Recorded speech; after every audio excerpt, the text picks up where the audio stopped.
네, 안녕하십니까. 노자 읽는 최경렬입니다. 오늘은 76장을 보겠습니다. 인지생야 유약하고 기사야 경강이라. 만물 초목지생야 유치하며 기사야 고곤이라. 고로 견강자는 사지도야요 유약자는 생지도라. 시로 병강즉 불쌍하고 목강즉 병이라. 강대는 처하하고 유약은 처상이라. 해석을 한번 대충 해보겠습니다. 사람의 삶은 유약 부드럽고 연약하고 그 죽음은 굳세고 강하다.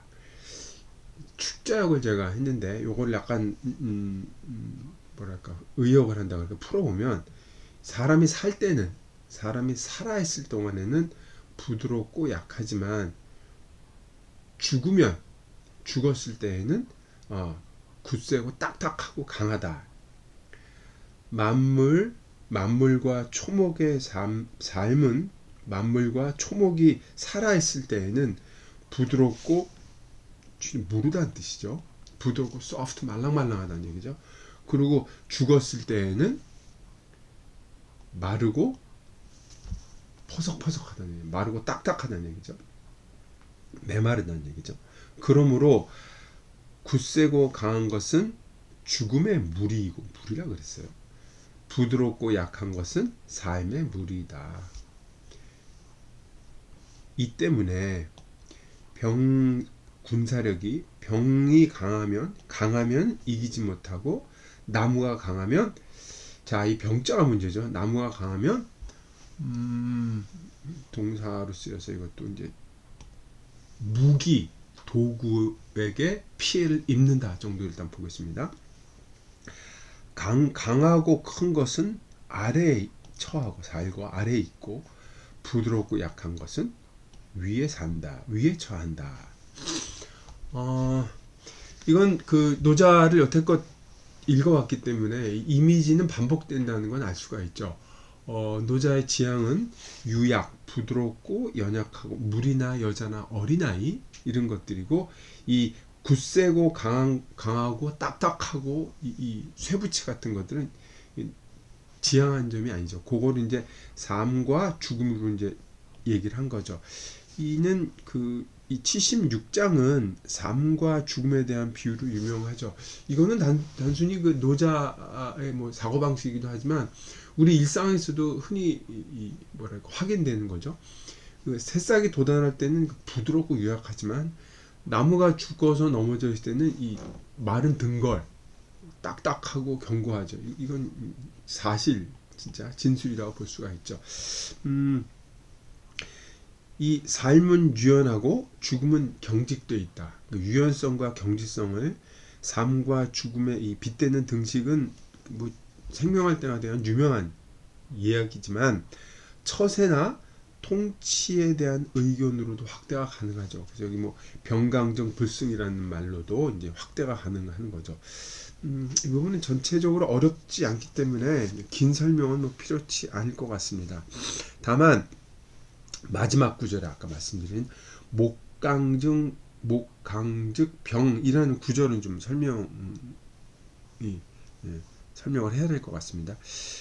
이 글 전체가 삶과 죽음이라고 하는 상반된 이미지로 이루어져서 삶과 죽음, 유약과 견강, 그렇죠? 견강, 유약, 삶과 이거 반복적으로 얘기를 하기 때문에 이 구절도 병강즉 불승, 강하면 못 이긴다는 역설적인 얘기가 가능한데 목강직 이거 딴 게 나와서 이것도 상반된 이미지를 가져야 되는데 이 병이라고 하는 예기치 못하는 글자가 나왔죠.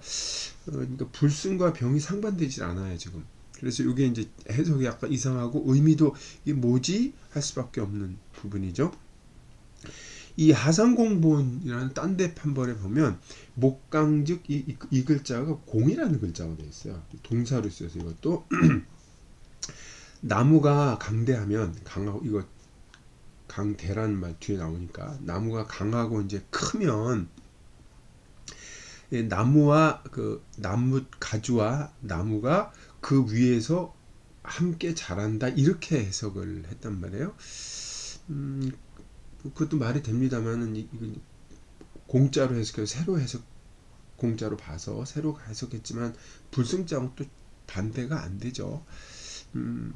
목강하면 나쁜 뜻이 되어 오듯이 병강하면 나쁜 뜻이 오듯이 목강하면 이 강자의 액센트가 있기 때문에 지금 다른 뜻이 와야 되는데 지금 이상하다고 보이는 거죠. 왕필은 여기에다가 물소 가야 그래서 물건이 소 더해진다. 그래서 이 물건이 도끼 같은 거죠. 물건이 더해지는 것이다. 도끼나 이 자귀 같은 걸로 이 나무가 강하면 그게 이제 더해져서 나무를 이제 헤쳐서 땔감나무를 쓴 것 같다. 뭐 이런 의미로 보는 것 같은데 요것이 왕필이 비교적 잘 봤다고 볼 수가 있죠. 병력이 강하면 이기지 못하고 나무가 강하면 결국 이제 땔감으로 도끼 맞아서 이제 쓰이게 된다 해서 쓰러진다는 뜻을 보면 의미를 비교적 잘 파악했다고 볼 수가 있죠. 전통적으로 이 구절은 열자에 보면 이 비슷한 구절이 있는데 목강즉 절 끊어 이 부러질 절자를 나무가 이 강하면 대나무가 바람이 세게 불면 이렇게 바람에 휘청휘청해서 대나무 쓰러지지 않는데 나무는 바람이 강하게 불면 이 서 있는 나무는 부러진다는 얘기가 있죠. 절로 아마 봐서 일반적으로 요 구절을 보고 해석하는 게 있죠. 대부분 그렇게 이해해 왔는데 그래야지 이제 상반된 이미지 조화를 이루게 되죠. 근데 이게 백서발굴이 되면서 이게 무슨 글자가 나왔느냐 사람들이 저기 궁금해했죠. 근데 여기 보면 이제 목강즉 이상한 글자가 나왔죠. 이상한 긍이나 항으로 있는데 그 다음에 요 긍자로 나왔죠. 여기 또 이게 글자가 지금 앞에서 보면 절자하고는 너무 부러질 절자하고는 안 맞는 거예요. 그래서 이 사람들이 이거를 뒤져본 거죠. 긍자하고 아까 그 항자 같은 건 같은 계열의 근자이고 그래서 이제 아까 요 글자도 다르게 읽어서 아마 나무목변이 있는 게 아니냐 이렇게 이 같은 글자를 보고 요거랑 음이 비슷하니까 요 글자도 결국 이제 결국 경자죠. 경 이로 풀이해서 오래가지 못한다, 다한다, 끝난다는 뜻으로 사람들이 일반적으로 이해를 하는 것 같습니다. 그러면 왕필은 나무가 강하면 이 경 오래가지 못한다 이렇게 된다는 얘기죠. 왕필이 얘기한 도끼에 맞아서라든지 제명이 못 살고 오래가지 못한다는 것을 여기서 얘기한다고 볼 수가 있겠죠. 장자에 보면 그 삽목이라고 나무 무늬가 흩어져서 목재로 쓰기에는 별 볼 일 없는 나무 삽목이라고 그러는데 삽목 그 삽목이 오래 산다 산을 지킨다라는 얘기가 나오죠. 이 삽목 그와 비슷한 의미라고 볼 수가 있겠습니다. 그 마지막 구절 강대처하 유약처성이라고 얘기했는데 이건 왕필이 설명을 참 잘했어요.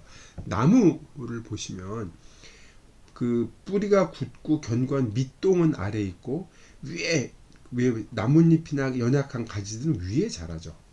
그것처럼 강대한 것은 아래에 있기 마련이고 유약하고 부드럽고 약한 것은 위에 있다. 그래서 나무가 자라는 걸 보면 그 생명력이 어떻게 유지가 되는지 설명할 때 이거를 얘기를 하는데 이것도 설명을 잘한다고 볼 수가 있죠. 그렇게 보면 이 마지막 구절에서 일종의 전환 뭐 그런 게 일어난다고 볼 수가 있죠. 여기 삶과 죽음을 유약과 견강이라고 얘기를 했지만 견강이 유약처럼 꼭 나쁘고 부정적인 뜻으로만 쓰이지는 않는다는 것을 마지막 구절에서 얘기한다고 볼 수가 있죠. 이 중간에 초목지생이라 그래서 나무의 비유가 나왔단 말이에요. 나무의 비유가 마지막 구절에 쓰면서 이거를 확대 해석을 하긴 했지만 어쨌든 나무는 뿌리가 밑에 견고한 부분이 있어요. 위에 또 살기 때문에 유약과 강대를 반드시 나쁘고 가치평가로 이 부정적인 뜻으로만 보았느냐 하는 거에 대해서는 여기서 좀 더 다른 사고를 할 수 있다는 걸 볼 수가 있죠. 이거 보면 노자가 참 단순하게 모든 글이 그렇듯이 단순하게 읽히는 것만 아니다 하는 걸 알 수가 있겠습니다.